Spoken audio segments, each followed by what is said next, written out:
ଜଣ ଅଛନ୍ତି ମାନେ ତ 100 ଡେ ଚ୍ୟାଲେଞ୍ଜର ଆଜି ହେଉଛି 11 ଦିନ।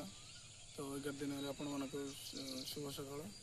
ତ ଆପଣ ଜଗନ୍ନାଥ ପାଖରେ ପ୍ରାର୍ଥନା କରିକି ଆପଣମାନେ ଭଲରେ ଥାଆନ୍ତୁ। ମୁଁ ମଧ୍ୟ ଭଲରେ ଅଛି। ତ ଆଜିର ବ୍ଲଗ୍ ଆମର ଏଇ ପାର୍କ ଆପଣ ଦେଖିପାରୁଥିବେ ପାର୍କ ଷ୍ଟାର୍ଟ ହେଇଛି। ତ ଆଜିର ବ୍ଲଗ୍ଟି କେମିତି କ'ଣ ହେବ ତା ବିଷୟରେ ଟିକେ ଆଲୋଚନା କରିବା। ତ ଏବେ କାଲି ଲେଟ୍ ନାଇଟ୍ ଶୋଇବା ହେତୁ ଆଜି ଟିକେ ଲେଟ୍ରେ ଉଠିଲି। ବର୍ତ୍ତମାନ ତ ଆପଣ ଦେଖିପାରୁଥିବେ 7+ ହେଇଗଲାଣି। ଆଜିର କ'ଣ କ'ଣ ଭିଡ଼ିଓ ଅଛି ପ୍ରୋଗ୍ରାମ୍ ତ ଦେଖେଇବି ଆପଣମାନଙ୍କୁ। ତ ଏବେ ଚାଲନ୍ତୁ ଯିବା କ'ଣ ପ୍ରୋଗ୍ରାମ୍ ଅଛି ଦେଖିବା। ତ ଏବେ ଆପଣମାନେ ଦେଖିପାରୁଥିବେ କି ମୁଁ ଆମ ଅଣ୍ଡରଗ୍ରାଉଣ୍ଡ ଡ୍ୟାମ୍ ପ୍ରୋଜେକ୍ଟରେ ଆସିଛି ବୋଲି। ତ ତାର ଲୁକ୍ ଦେଖନ୍ତୁ କେମିତି କ'ଣ ଅଛି, ଭିଉ କେତେ ସୁନ୍ଦର ଅଛି। ତ ଆପଣମାନେ ଦେଖୁଛନ୍ତି ଡ୍ୟାମ୍ ଘର ମୁଁ ଅଲରେଡ଼ି ଅଛି।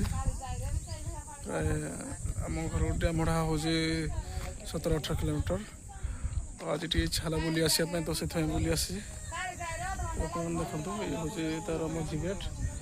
ତା ତଳ ଗେଟ୍ଟା ବି ମଧ୍ୟ ଆପଣ ଦେଖିପାରୁଥିବେ। ଟିକେ ମୋ ପୁତୁରା ହେଇଯାଇଛି। ଅମି ଇଆଡ଼େ ହାଇ କରିଦେଲୁ ଟିକେ। ଅମି ବାସ୍ ଦେଖ କି ହସ ତାରା।